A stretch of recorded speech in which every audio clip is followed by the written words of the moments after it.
day, good life mga kupal. Kamusta kayong lahat? Alam mo na kung sino to? Tara, samahan mo ako sa video na to. At hindi ko nga alam kung paano ko to sisimulan. Tara, let's go!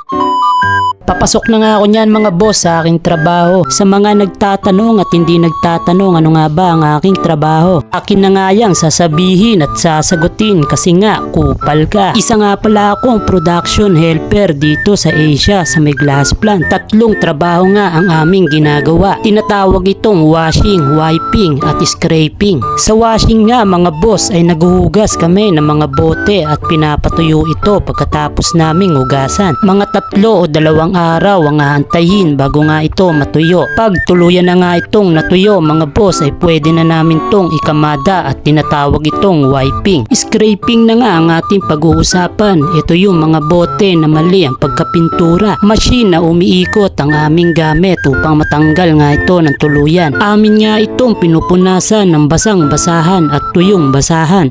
Pagkatapos nga naming tuyuan ay pwede na itong ipaleta. Chinecheck nga ito ng mga QA at pag okay na ang aming mga gawa ay ibabalik ito kung saan ay pwede na ulit pinturahan. Kung ako naman ang iyong tatanungin kung mahirap ba o madali ang aking trabaho, para sa akin ay all goods lang ang lahat. Kung meron kang naintindihan sa video na ito ay huwag mong kalimutan i-like at i-share. Kung hindi, abang buhay ka magiging kupal.